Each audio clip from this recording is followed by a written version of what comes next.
Hello दोस्तों, welcome back once again on your YouTube channel Umis tutorial.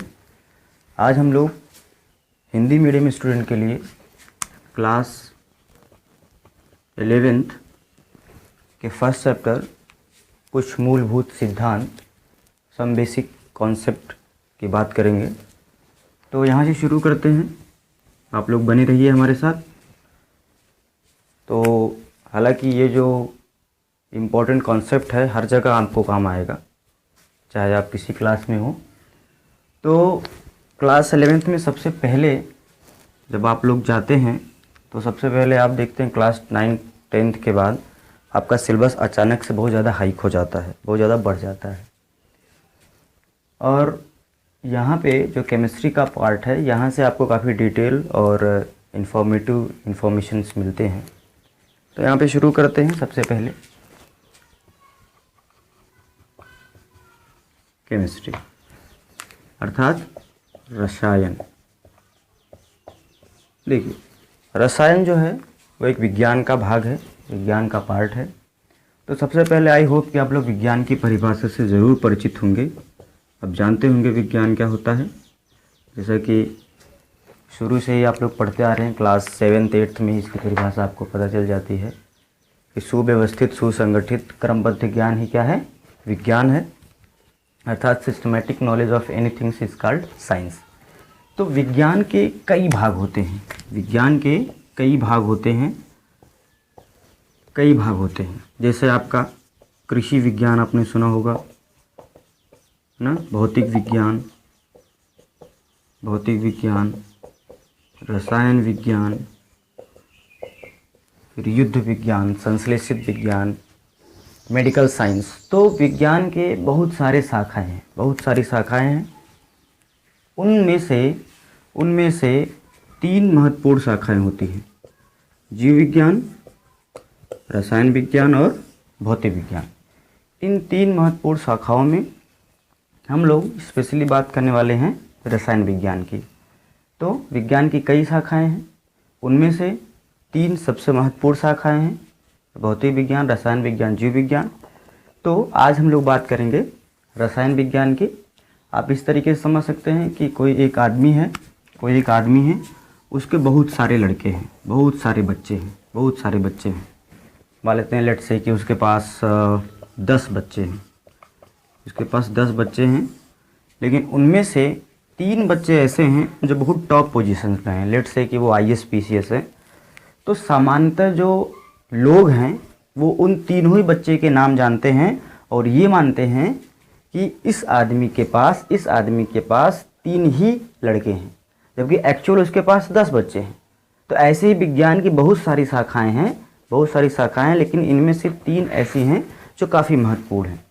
आप इनके बारे में पढ़ते भी हैं। तो आज हम लोग रसायन विज्ञान को लेकर आगे बढ़ते हैं और आपको बताते हैं रसायन विज्ञान क्या होता है और क्यों हमको ये ज़रूरी है।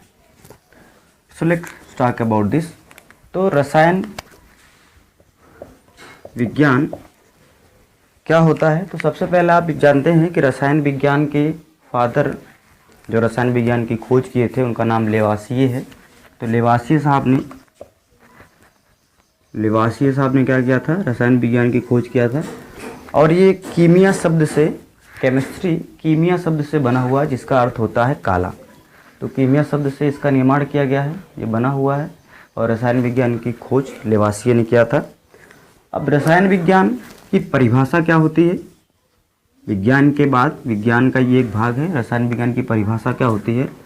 तो रसायन विज्ञान की परिभाषा में मैं यहाँ पे आपके लिए लिखता हूँ कि विज्ञान की वह शाखा जिसके अंतर्गत हम किसी पदार्थ के संरचना, संगठन, गुण व उसके अभिक्रियाओं का अध्ययन करते हैं उसे रसायन विज्ञान कहते हैं।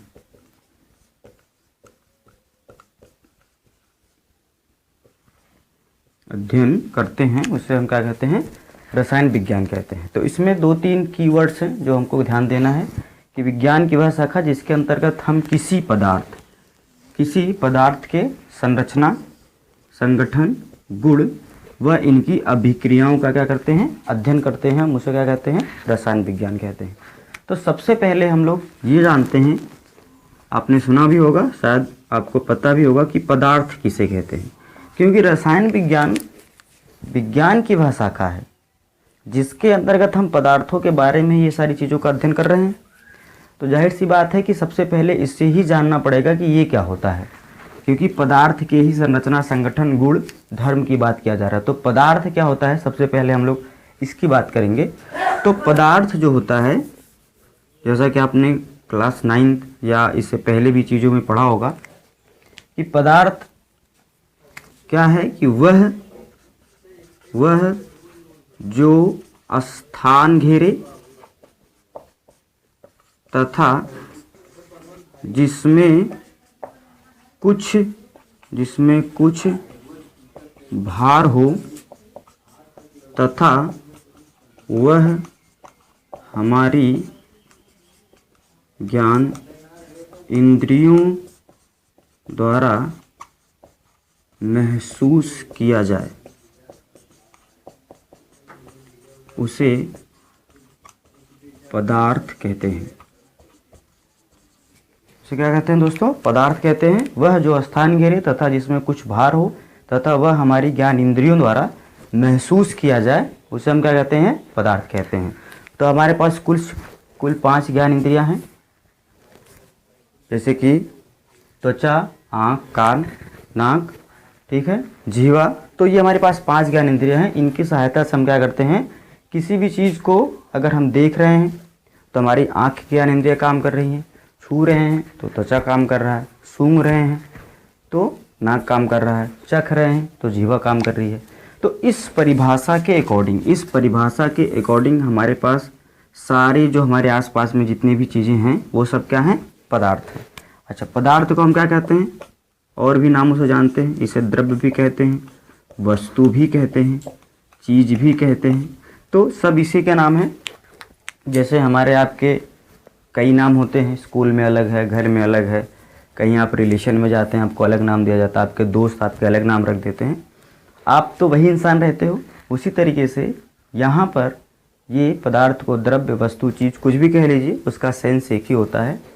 उसका सेंस क्या होता है, एक ही होता है। इंग्लिश में इसको हम लोग सब्सटेंस बोल दें, मैटर बोल दें, तो ये क्या है, दोनों ही की चीज़ है। तो पदार्थ क्या है, वह जो स्थान घेरता है, इसमें कुछ भार होता है तथा वह हमारी ज्ञान इंद्रियों द्वारा महसूस किया जाता है। Anything which occupies some space, have some mass and felt by our 5 senses is called matter.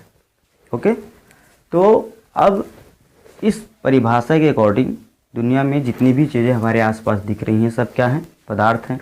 जैसे हमारे पास ये मार्कर है, चाक, डस्टर, बेंच, डेस्क, पंखा, टीवी, बल्ब, मोबाइल, सारी चीज़ क्या हैं, पदार्थ हैं।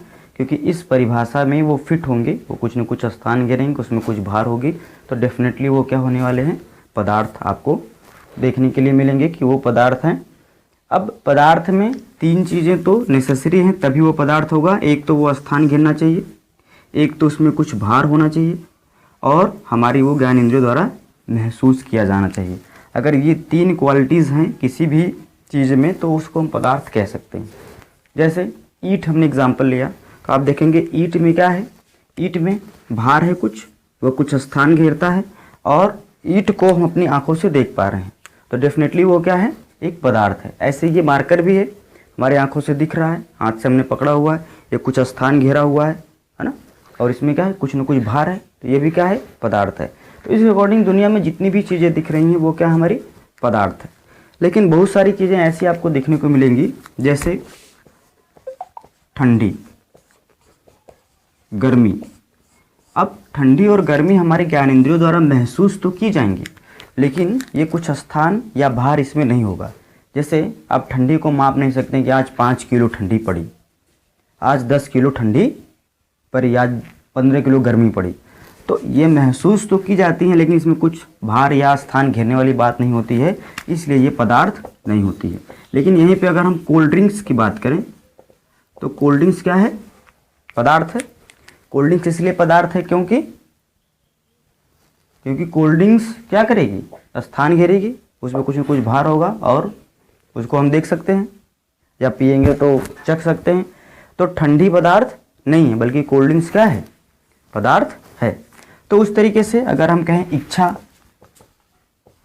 इच्छा, लव, हेट, ये सब चीज़ें क्या हैं? पदार्थ नहीं है। ये नहीं कह सकते हैं कि किसी व्यक्ति के साथ क्या है? 5 किलो प्यार है, 10 किलो क्या है? घृणा है। तो ये सब चीज़ें क्या हैं? फेल्ट हमारे ज्ञानेंद्र द्वारा की जाएंगी, लेकिन ये चीज़ें उसमें नहीं है, इसलिए वो क्या है? वो सब्सटेंस या मैटर नहीं है। तो इस तरीके से हम क्लासीफाई कर सकते हैं कि कौन सी चीज़ें पदार्थ हैं, कौन सी चीज़ें नहीं हैं। जो हमारे आसपास चीज़ें दिख रही हैं वो तो पदार्थ हैं ही, लेकिन कुछ चीज़ें ऐसी हैं जो यहाँ पे जो लिखी गई हैं उसको सेटिस्फाई कर रही हैं, लेकिन बाकी और पॉइंट्स को सेटिस्फाई नहीं कर रही हैं। तो इसके अकॉर्डिंग हम कह सकते हैं कि वो मैटर हमारे नहीं है। अब जैसे एयर की बात करें, हवा, कोई आपसे पूछे कि इज़ एयर मैटर और नॉट, तो हमारा क्या जवाब होगा कि पदार्थ, ये हवा क्या है? पदार्थ है। क्यों? क्योंकि हवा जो है, आप किसी गुब्बारे में जब आप भरते हैं तो वह स्थान भी घेरती है, उसमें कुछ न कुछ भार भी होता है, और हवा हमारी जो है 5 सेंसर्स द्वारा, जैसे हमारे त्वचा द्वारा क्या जाती है? फिल्ट की जाती है, महसूस की जाती है। तो एयर क्या है? एयर हमारा एक मैटर है। अब देखिए मैटर का क्या आते हैं, हमने कहाँ से शुरू किया? हमने बात किया केमिस्ट्री की। तो केमिस्ट्री क्या है? इट्स ऑल अबाउट द पदार्थ, it's all about the matter. Matter के ही बारे में सारा चीज़ों का अध्ययन करना है, सारा चीज़ों को पढ़ना है। Chemistry is the all about of matter, matter के बारे में सब कुछ पढ़ना है। क्या क्या पढ़ना है? संरचना, संगठन, गुण उसका पढ़ना है। अब पदार्थ क्या होता है, हम लोग इस पर बात कर रहे हैं, चर्चा कर रहे हैं। तो पदार्थ मैंने बताया ये होता है। अब पदार्थ, अब केमिस्ट्री में जो पदार्थ है उसकी क्या संरचना है? जैसे लेट्स टेक, हमने एक एग्जांपल ले लिया अपने इस मार्कर को, तो आप देखिए कि ये एक पदार्थ है, इसकी क्या संरचना है? तो सिलिंड्रिकल शेप का है ये, ठीक है। इसका क्या संगठन, ये किसका बना है? तो प्लास्टिक और इंक का बना होगा। कंपोजिशन मतलब किसका बना हुआ है? इसका क्या गुण है? तो ये लिखने का काम आता है। क्या इसके अभिक्रिया है? तो ये बोर्ड के साथ क्या करता है? रिएक्ट करके आपको कुछ विजिबल चीज़ें देता है, या इसको हम लोग क्या करें, इसके इंक को H2SO4 में डाल दें तो कुछ न कुछ रिएक्शन होगा। तो किसी भी पदार्थ के क्या संरचना है, क्या संगठन है, उसकी क्या प्रॉपर्टी है, गुण है, और वह क्या क्या अभिक्रिया कर सकता है, इसके बारे में हम क्या करते हैं? केमिस्ट्री में अध्ययन करते हैं। तो स्पेशली फिर पदार्थ, मतलब हर चीज़ जो अध्ययन हो रहा है वो किस में हो रहा है? पदार्थ का हो रहा है। और हमारे आसपास हर चीज़ क्या है? पदार्थ है। तो अगर आपसे पूछे वाई वी नीड केमिस्ट्री, हमें केमिस्ट्री की क्यों ज़रूरत है, तो आप ये ध्यान दीजिए कि हमारे आसपास हर जगह क्या है? केमिस्ट्री ही केमिस्ट्री है। सुबह सो के उठने से लेके रात को सोने तक we are surrounded by chemistry. सुबह हमने उठा, हमने जो पेस्ट मंजन किया वो भी केमिकल है। पानी जो हमने पिया H2O वो भी केमिकल है। जितनी सारी दवाएं हमने खाई, इवन रोटी खाया, carbohydrate, that's once again chemistry. तो हर जगह चावल खाया, रोटी खाया, कोई सब्जी खाया, कोई दवा खाया, है ना, कोई कपड़ा पहना तो वो भी पॉलीमर है। तो वी आर इनडायरेक्टली और directly surrounded by chemistry. Chemistry is the very very important part to our life. बहुत ज़्यादा इंपॉर्टेंट पार्ट है हमारी केमिस्ट्री जो है, केमिस्ट्री हमारे लाइफ का।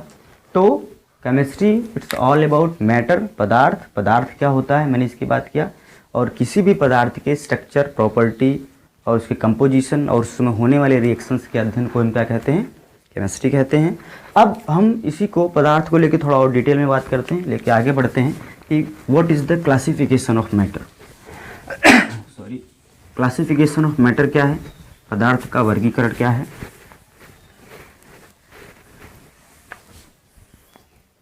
देखिए दोस्तों, पदार्थ को हम क्या कर सकते हैं? दो कैटेगरी में हम लोग क्या कर सकते हैं? डिवाइड कर सकते हैं, दो आधार बना सकते हैं। जैसे हम क्या कर रहे हैं? पदार्थ का वर्गीकरण, क्लासिफिकेशन ऑफ सब्सटेंस और मैटर। तो क्लासिफिकेशन ऑफ सब्सटेंस और मैटर हम कर रहे हैं, तो किसी भी चीज़ का वर्गीकरण करने के लिए कुछ न कुछ बेसिस होनी है, आधार होना है, तभी हम कर सकते हैं। जैसे मैं कहूँ कि आप पूरे इस मानव जाति को किन किन आधारों पर वर्गीकृत कर सकते हो, बांट सकते हो, तो आप कहेंगे कि हम एक आधार तो ये बना सकते हैं कि अमीर और गरीब, एक आधार बना सकते हैं कि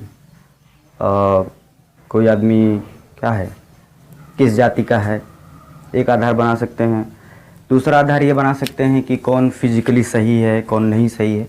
तो हम क्या कर सकते हैं, किसी भी चीज़ को बांटने के लिए, क्लासीफाई करने के लिए हम क्या करते हैं, कुछ न कुछ हमारे पास सर्टेन क्या होने चाहिए, पॉइंट्स होने चाहिए। तो उन पॉइंट्स में हम क्या कर सकते हैं, उसको क्लासीफाई कर सकते हैं, डिवाइड कर सकते हैं। तो उसी तरीके से जैसे आप देखो जैसे हमारे पास ट्राइंगल होता है, ट्राइंगल को हम लोग क्या कर सकते हैं, दो तरह से क्लासीफाई कर सकते हैं। एक तो इसके भुजा के आधार पे और एक इसके एंगल के आधार पे, एक इसके भुजा के आधार पे और एक इसके एंगल के आधार पे। तो भुजा के आधार पे आप बांटोगे और इसके एंगल के आधार पे तो एक्यूट एंगल ट्राइंगल ना, इस तरीके से आपको मिलेगा। तो आप ट्राइंगल को भी क्या कर रहे हो, कुछ न कुछ बेसिस पे आप क्या करो, डिवाइड कर रहे हो। उस तरीके से हम पदार्थ को दो तरह से वर्गीकृत कर सकते हैं। एक बनाते हैं हम लोग भौतिक आधार, और दूसरा बनाते हैं रासायनिक आधार। भौतिक आधार और रासायनिक आधार। भौतिक आधार में हम दोस्तों क्या करते हैं, जैसा कि आपने सुना होगा, ठोस, द्रव और gas.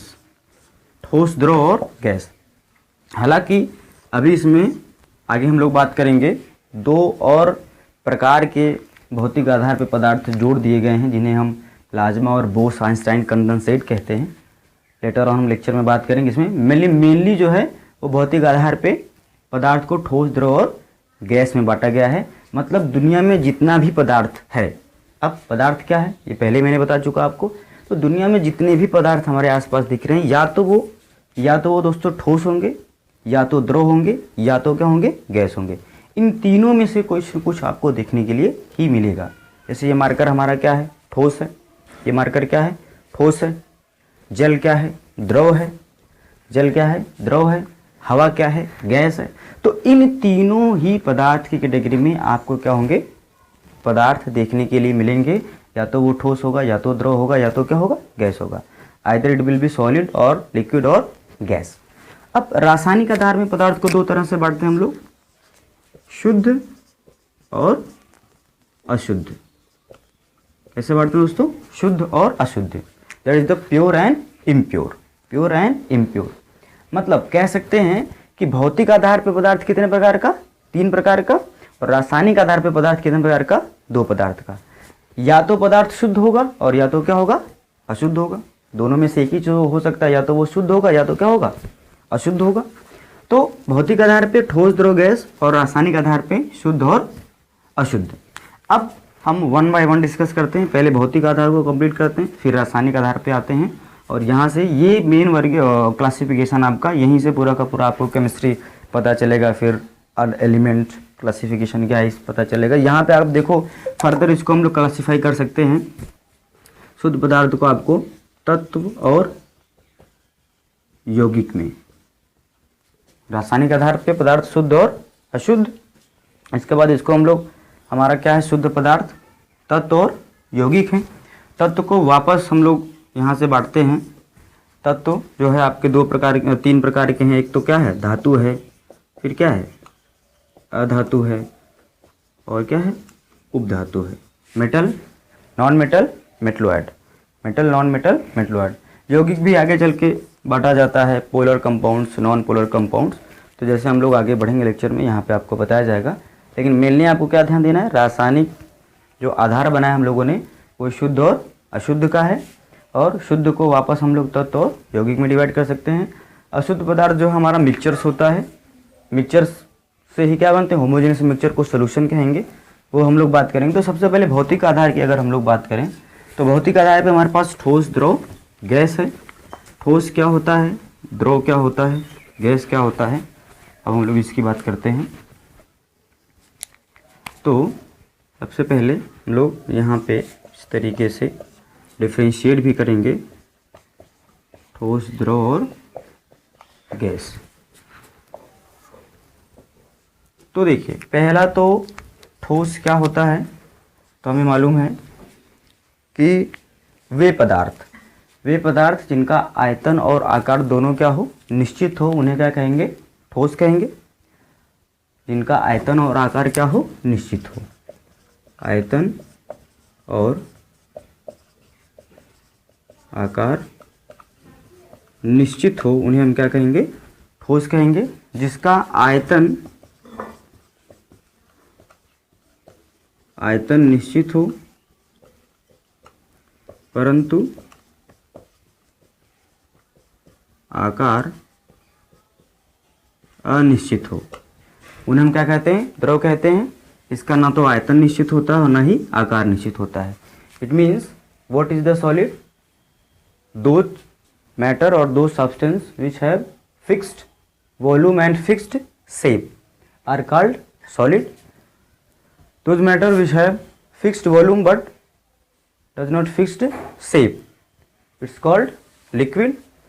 Gases are not fixed volume and fixed shape. Example की बात करें तो ईंट, पत्थर, ये हमारे पास मार्कर, इसका आयतन और आकार क्या होगा, हमेशा निश्चित होगा, समय के साथ बदलेगा नहीं। जैसे ये मार्कर को हमने यहाँ पे बोर्ड पे रख दिया, चाहे अपने सर पे रख लिया या कहीं और रख दिया, ये मार्कर क्या रहेगा, इसका आयतन और आकार हमेशा क्या रहेगा, निश्चित ही रहेगा। परंतु द्रव में जैसे हमने पानी को लिया, पानी को बाल्टी में रख दिया, 1 लीटर पानी लिया, बाल्टी में रख दिया तो उसका अलग शेप दिखेगा, लोटे में रख दिया तो अलग शेप दिखेगा, कहीं और रख दिया तो अलग शेप दिखेगा, लेकिन आयतन तो निश्चित रहेगा, परंतु आकार समय के साथ क्या होगा, परिवर्तित होता रहेगा। गैस के साथ क्या होगा, गैस के साथ आप देखोगे तो गैस में ना तो आयतन निश्चित होगा ना तो आकार निश्चित होगा। जहाँ पर वो गैसें रहेंगी उसी की तरह आयतन और आकार वो अडाप्ट कर लेंगे। दूसरी पॉइंट की बात कहें तो अब ठोस का आयतन और आकार क्यों निश्चित होता है, क्या कारण है कि ठोस का आयतन और आकार निश्चित होता है। तो एक चीज़ का हमको ध्यान रखना है और वो है कि इसमें ठोस के अंदर जो पार्टिकल्स होते हैं उनके अरेंजमेंट के कारण ही ठोस की ये स्थितियाँ होती हैं। तो ठोस के अंदर जो पार्टिकल का अरेंजमेंट होता है वो बहुत ही पैक्ड होता है, बहुत ही पावरफुल होता है। और जो द्रव होते हैं उनके अंदर जो पार्टिकल का अरेंजमेंट होता है वो थोड़ा से लचीला होता है, थोड़ा सा उसमें गैप होता है, तो जो इसमें इंटरस्टिशियल स्पेस होते हैं वो बहुत ज़्यादा होते हैं।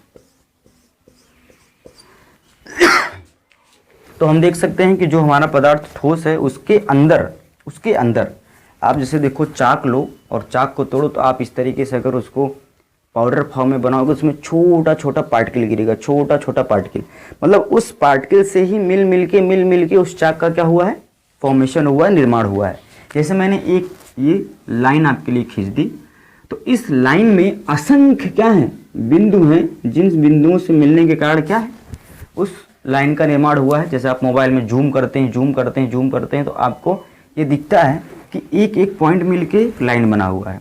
उसी तरीके से जो हमारे सामने पदार्थ है, जैसे ईंट है, तो ईंट के अंदर ईंट के हजारों करोड़ों अरबों पार्टिकल्स मिल के उसका स्ट्रक्चर बनाए हुए हैं।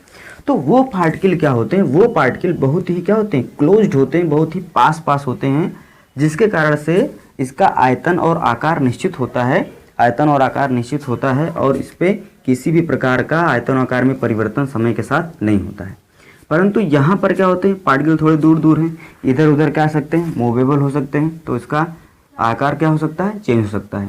यहाँ पे पार्टिकल क्या है, बहुत ही दूर हैं, जो उसके कंस्टिट्यूएंट पार्टिकल हैं, जो उसको बनाने वाले पार्टिकल हैं, वो काफ़ी दूर हैं। तो इसमें आयतन और आकार में कोई भी निश्चितता आपको देखने के लिए नहीं मिलेगी। तो पहला पॉइंट क्या होगा, आयतन और आकार निश्चित है। दूसरा पॉइंट क्या है कि ठोस में उपस्थित कण के, जो ठोस में उपस्थित कण हैं वो क्या होते हैं, बहुत ही पास होते हैं, बहुत ही क्या होते हैं, पास होते हैं। ठोस की तुलना में द्रव के कण थोड़े दूर होते हैं और गैस में बहुत ज़्यादा दूर होते हैं। तीसरी पॉइंट बात करें तो सॉलिड आर नॉन कंप्रेसिबल, मतलब ठोस क्या है, संपीड्य नहीं है, इसको दबाया नहीं जा सकता है। जबकि लिक्विड क्या है, द्रव क्या है, संपीड्य है, इसको हम लोग क्या कर सकते हैं, बहुत हल्का फुल्का दबा सकते हैं। वैसे अगर हम कहें तो ये भी नॉन कंप्रेसिबल है, आप इसको दबा नहीं सकते, लेकिन बहुत माइन्यूट, बहुत हल्का फुल्का इसको कंप्रेस किया जा सकता है। और गैस तो क्या है, आसानी से प्रेस की जा सकती है, क्योंकि इसके पार्टिकल क्या है, बहुत ही दूर दूर है। अब इसको इस तरीके से समझ सकते हो कि जब इसमें कुछ भी स्थान ही नहीं है तो इसको हम प्रेस करेंगे तो कहाँ जाएगा, ये दबेगा ही नहीं। जैसा आप समझो कि एक बस में बहुत सारे लोग भरे हुए हैं, बस की कैपेसिटी 100 लोग की है और ऑलरेडी उसमें 150 लोग ठुसे हुए हैं। तो आप अगर जाओगे और आप चाहोगे कि वहाँ पे हम अपना स्थान ले लें, लोगों को प्रेस कर दें अंदर की तरफ, तो आप अंदर पर प्रेस करना चाहोगे, लेकिन अंदर इतना पैक्ड है कि आप प्रेस ही नहीं कर पाओगे। इसको इधर आप प्रेस करोगे, नहीं कर पाओगे। तो जब इसके पार्टिकल, इसके कण इतने क्लोज्ड हैं, इतने पास पास हैं, इतने अरेंजमेंट में है ये, कि ये प्रेस हो ही नहीं सकते हैं। यहाँ पे हल्का फुल्का चांस है, यहाँ पे तो आसानी से कंप्रेस किया जा सकता है। तो तीसरा पॉइंट क्या हो गया, ठोस असंपीड्य होते हैं, द्रव भी क्या होते हैं, आप कहो कि एक द्रव भी असंपीड्य ही होते हैं या बहुत कम संपीड्य होते हैं, और जो गैस हैं वो क्या है, वो ज़्यादा संपीड्य होती हैं। इसके बाद फोर्थ पॉइंट की बात करें तो हम ये कह सकते हैं कि जो ठोस के अणु हैं उसमें अंतरा अणुक अवकाश, इंटरस्टिशियल स्पेस, वो क्या होता है, बहुत ही कम होता है या ना के बराबर होता है। क्योंकि जब ये बहुत पास पास होंगे तो इन दो अणुओं के बीच कोई भी स्पेस आपको देखने के लिए नहीं मिल रहा है। तो ठोस के अणुओं के मध्य इंटरस्टिशियल स्पेस क्या होता है, बहुत ही कम या ना के बराबर होता है। द्रव के अणुओं के बीच में ठोस की तुलना में क्या होता है, ज़्यादा होता है। एक हमको पता चल जाए तो उसी के रिस्पेक्ट में दूसरे को बोल सकते हैं। तो द्रव के अणुओं में, यहाँ पर द्रव के अणुओं में क्या होता है, ठोस की तुलना में थोड़ा सा इंटरस्टिशियल स्पेस, अंतरा अणुक अवकाश क्या होता है, ज़्यादा होता है। जबकि गैस में क्या होता है, गैस में बहुत ज़्यादा होता है। गैस के अणुओं के मध्य अंतरा अणुक अवकाश क्या होता है, बहुत ज़्यादा होता है। अगले पॉइंट की बात करें तो जाहिर सी बात है, जब ठोस के अणुओं के मध्य अंतरा अणुक अवकाश क्या है, बहुत कम है, तो इसके बीच जो लगने वाला फोर्स होगा वो क्या होगा, बहुत ज़्यादा होगा। तो इसमें इंटर मॉलिक्यूलर फोर्स क्या होते हैं, बहुत ज़्यादा होते हैं। मतलब ठोस के अणुओं के मध्य अंतरा अणुक बल, ध्यान रखना है हमको, अंतरा अणुक अवकाश अर्थात इंटरस्टिशियल स्पेस बहुत कम होते हैं। अगर इंटरस्टिशियल स्पेस बहुत कम है तो हमारे जो पार्टिकल है वो पास पास है, और पार्टिकल पास पास है तो इसमें इंटरमॉलिक्यूलर फोर्स क्या होगा, बहुत ज़्यादा लगेगा और मजबूती से बंधे रहेंगे, और यही कारण इसको हम संपीड नहीं कर पा रहे हैं। तो इंटरस्टिशियल स्पेस बहुत कम, लेकिन इंटरमॉलिक्यूलर स्पेस फोर्स क्या होगा, ज़्यादा। इंटरस्टिशियल स्पेस कम, लेकिन इंटरमॉलिक्यूलर फोर्स क्या होगा, बहुत ज़्यादा होगा। यहाँ पर क्या होगा, द्रव में मतलब लिक्विड में ठोस की तुलना में इंटरस्टिशियल स्पेस थोड़ा ज़्यादा है, तो इंटरमॉलिक्यूलर फोर्स थोड़ा सा क्या हो जाएगा, कम हो जाएगा। मतलब अंतरा आणविक बल इसकी तुलना में क्या लगेगा, कम लगेगा। और अंतरा आणविक बल इसमें क्या होगा, बहुत ही कम लगेगा, क्योंकि इसमें अंतरा अणुक अवकाश इंटरस्टिशियल स्पेस क्या है, ज़्यादा है, तो फोर्स भी क्या लगेगा, कम लगेगा। आप इस तरीके से समझ सकते हो कि ये भाई है, एक लंदन है, एक इटली है, बहुत दूर दूर है, तो इसके बीच उतना बॉन्डिंग नहीं है, इनके बीच ये बॉन्डिंग नहीं है, फोर्स अच्छे से काम नहीं कर रहा है।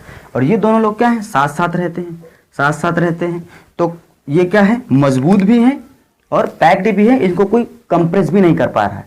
ये मजबूत है, साथ साथ हैं, तो क्या है, इंटरमॉलिक्यूलर स्पेस क्या है, बहुत ही कम है, लेकिन बॉन्डिंग क्या है, अच्छी है। और बॉन्डिंग अच्छी होने की वजह से ही इसको कंप्रेस नहीं किया जा रहा है, कोई आके बाहर से दबा नहीं दे रहा है। लेकिन यहाँ पे क्या कर सकता है, ये दूर दूर है, दोनों भाई दूर दूर हैं, कोई भी इनको क्या कर सकता है, डपली बजा सकता है, इसको दबा सकता है। तो इस कारण से ये क्या है, कंप्रेसिबल भी है, क्योंकि इनके पार्टिकल्स क्या है। तो सारा खेल किसका है, पार्टिकल्स का। पार्टिकल पास पास, पार्टिकल थोड़े दूर, पार्टिकल बहुत दूर। इसके कारण से अंतरा अणुक अवकाश बिल्कुल कम और अंतरा अणुक बल बहुत ज़्यादा। अंतरा अणुक अवकाश इससे ज़्यादा तो अंतरा अणुक बल इससे कम, अंतरा अणुक अवकाश बहुत ज़्यादा तो अंतरा अणुक बल बहुत कम। तो इस तरीके से काम कर सकते हैं। फिर अगली बात हम लोग करें तो ठोस के अणुओं की गतिज ऊर्जा, काइनेटिक एनर्जी क्या होती है, बहुत कम होती है। क्यों दोस्तों कम होती है, क्योंकि जब ये पास पास ही हमारे अणु हैं तो इसमें गति करने का चांस क्या रहेगा, कम रहेगा। काइनेटिक एनर्जी क्या रहेगी, कम रहेगी। आप सोचो कि एक जो मैंने बस वाला एग्जांपल लिया था, बस में ऑलरेडी बहुत ज़्यादा आदमी हैं तो इधर उधर क्या करेगा, गति करने का उसके पास चांस कम रहेगा। और बस में कम आदमी है तो वो इधर उधर फ्रीली मूव कर सकता है। तो क्योंकि इसके अणु बहुत ही पास पास है, मैंने कहा आपको कि अणुओं के ऊपर ही, पार्टिकल के ऊपर ही ज़्यादा पूरा का पूरा कॉन्सेप्ट बेस है। तो यहाँ पर जब अणु बहुत पास पास हैं तो ये फ्रीली मूव नहीं कर सकते, इसलिए उसकी गतिज ऊर्जा क्या होती है, बहुत ही कम होती है। Kinetic energy are very less in condition of solid. Solid में काइनेटिक एनर्जी बहुत कम होती है। इसके रिस्पेक्ट में द्रव में क्या होती है, ज़्यादा होती है, और गैस में क्या होती है, सबसे ज़्यादा होती है। गैस में क्या होती है, सबसे ज़्यादा होती है। तो काइनेटिक एनर्जी जो है इसमें सबसे कम, इसमें उससे ज़्यादा, और इसमें सबसे ज़्यादा। और एक अगली बात करें हम लोग, तो जो ऊष्मीय प्रसार होता है, थर्मल एक्सपेंशन, जब हम क्या करें, इसको हीट दें, इसको हीट दें और इसको हीट दें, तो उन तीनों स्थितियों में डोंट यू थिंक कि किसमें इसमें क्या होगा कि इसमें सबसे कम थर्मल एक्सपेंशन होगा, ऊष्मीय प्रसार होगा, क्योंकि पार्टिकल्स आर वेरी क्लोज्ड। इसमें पार्टिकल क्या है, थोड़े दूर हैं, और इसमें क्या है, बहुत ज़्यादा दूर है। तो इसमें ऊष्मीय प्रसार क्या होगा, ज़्यादा होगा, इसमें ऊष्मीय प्रसार उससे कम, और इसमें सबसे कम। तो ऊष्मीय प्रसार इसमें क्या होगा, सबसे कम होगा, इसमें थोड़ा ज़्यादा, इसमें और ज़्यादा। तो once again I compile all these points. पहला क्या है, आयतन और आकार क्या होता है ठोस का, निश्चित होता है। दूसरा क्या है, आयतन, मतलब द्रव में बात करें तो आयतन और निश्चित है, परंतु आकार क्या है, अनिश्चित है। गैस की स्थिति में आयतन और आकार दोनों क्या है, अनिश्चित है। फिर हमने बात किया दूसरा पॉइंट कि जो ठोस के अणु हैं, जो ठोस के अणु हैं वो क्या हैं, उनको हम लोग बहुत ही पास पास हैं, तो अंतरा आणविक जो अवकाश है बहुत कम है, द्रव में थोड़ा ज़्यादा है, गैस में सबसे ज़्यादा है। अंतरा आणविक अवकाश क्या था, कम था, तो अंतरा आणविक बल क्या था, ज़्यादा था। इसमें क्या था, इससे कम था, इसमें क्या था, सबसे कम था। इसको हम लोग, ये क्या, ठोस असंपीड्य होते हैं, द्रव भी लगभग असंपीड्य होते हैं, परंतु गैस से क्या होती हैं, संपीड्य होती हैं। फिर इसके बाद हम लोगों ने बात किया कि इसकी गतिज ऊर्जा क्या होती है, सबसे कम, इसकी उससे ज़्यादा, और इसकी सबसे ज़्यादा। फिर ऊष्मीय प्रसार की बात किया तो ऊष्मीय प्रसार सबसे कम इसमें होता है, क्योंकि पार्टिकल्स आर वेरी क्लोज्ड, और इसमें क्या होता है, ठोस की तुलना में ज़्यादा, और गैस में सबसे ज़्यादा ऊष्मीय प्रसार आपको देखने के लिए मिलेगा। तो दोस्तों हम लोगों ने बात किया कि केमिस्ट्री क्या होती है, और केमिस्ट्री में जो शब्द हमको मिला कि पदार्थ के बारे में सारा केमिस्ट्री भरी पड़ी है, तो हम लोगों ने पदार्थ पे आक्रमण कर दिया कि पदार्थ को पढ़ते हैं। तो पदार्थ क्या होता है, इसको जाना हम लोगों ने। फिर पदार्थ कितने प्रकार का होता है, इस पर चर्चा किया। तो पदार्थ को बांटने का दो आधार बनाया गया, भौतिक आधार, रासायनिक आधार। भौतिक आधार में पदार्थ तीन प्रकार का होता है, ठोस, द्रव और गैस। तो इसको लेके हम लोगों ने 1 बाय 1 बात किया, उसमें डिफ्रेंशिएशन भी कर लिया। अब हम लोग बात करेंगे, आगे बढ़ेंगे और रासायनिक आधार पर पदार्थ का वर्गीकरण करेंगे।